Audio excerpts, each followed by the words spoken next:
Hello, everyone, and welcome.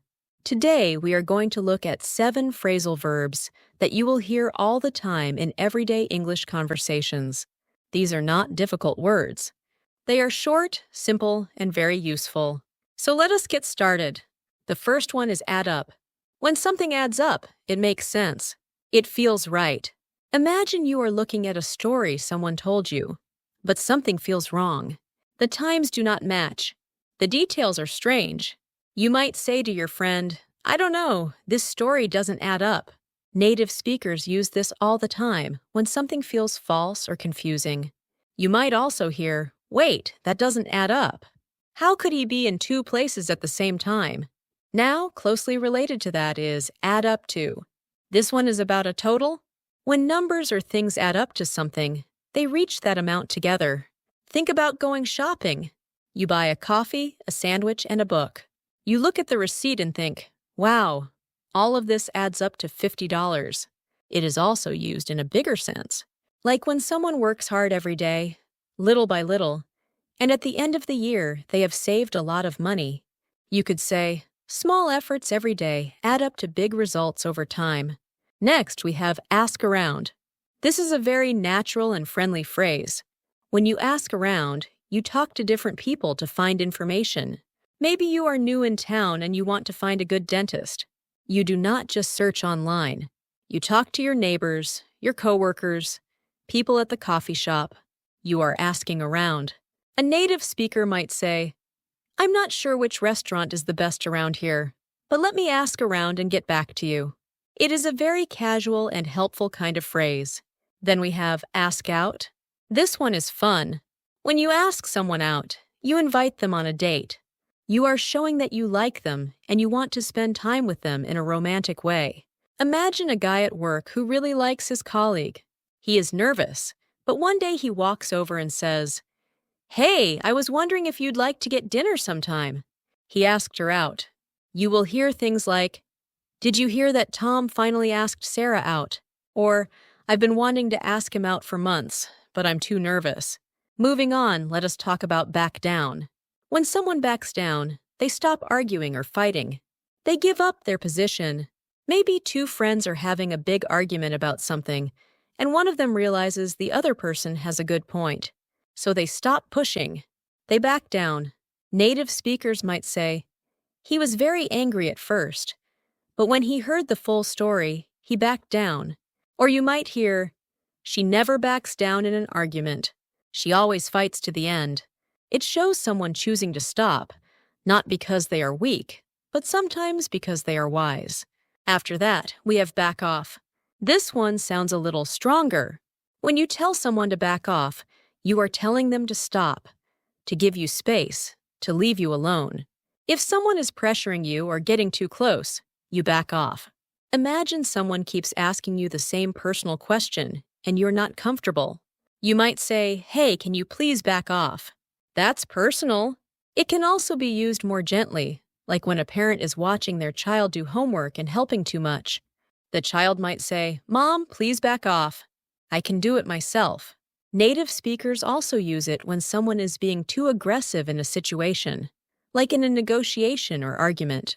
And finally, we have back up. This is one of the most used phrasal verbs in daily life. It has a few meanings, but the most common one in conversation is to support someone. When you back someone up, you stand by them. You agree with them and you help them. Imagine your friend is telling a story and people do not believe her. You were there, so you say, "Yes, that's true. I can back her up." Another very common use is about saving files. Did you back up your computer? But in conversation, the support meaning is the one you will hear most often. You might hear, "Thanks for backing me up in that meeting. I really needed someone on my side."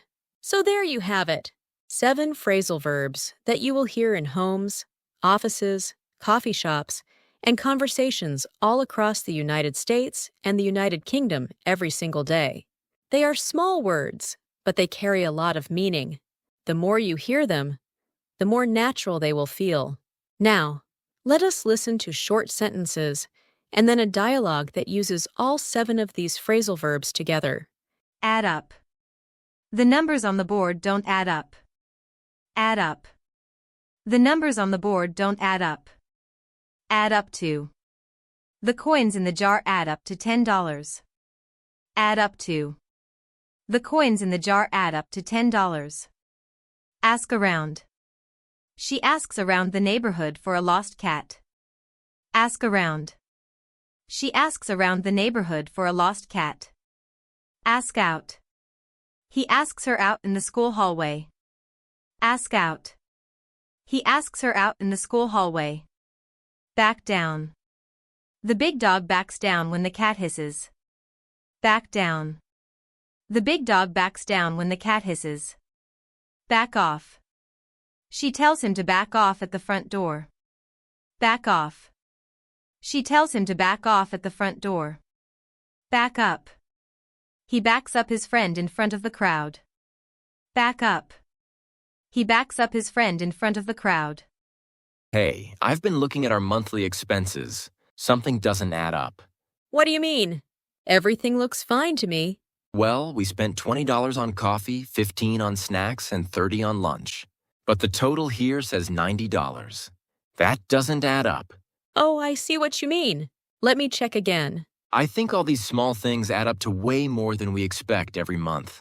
You're right. A few dollars here and there really does add up to a big number by the end of the month. We should probably ask around and see how other people manage their budgets. That's a good idea. Maybe our neighbors have some tips. I can ask around at the office, too. By the way, did you hear that Tom finally asked out the woman from the coffee shop? No way. He has been too nervous to talk to her for months. What did she say? She said yes. He almost backed down at the last minute, but he went for it. Good for him. He always backs down when things get a little scary. I'm glad he didn't this time. I know. He told me he almost turned around and walked away, but then he just stopped and asked her. That takes courage. A lot of people back down right when it matters most. Anyway, back to the budget. I think we need to back off on eating out so much. I agree. We should back off on the takeaway orders, too. We get them almost every other night. Exactly. If we back off on the small spending, we will have a lot more saved by the end of the year. You know, I brought this up last month and nobody listened to me. I'm glad you're finally saying the same thing. Wait, you said this before. I should have backed you up when you brought it up. I'm sorry I didn't. It's okay. Just back me up next time when I say we need to spend less. I will. I promise I'll back you up from now on when it comes to the budget. Good. So the plan is to ask around for budget tips, back off on eating out, and actually make the numbers add up. Exactly. And maybe we'll have enough saved to do something nice by the end of the summer. Now, that really does add up to a good plan.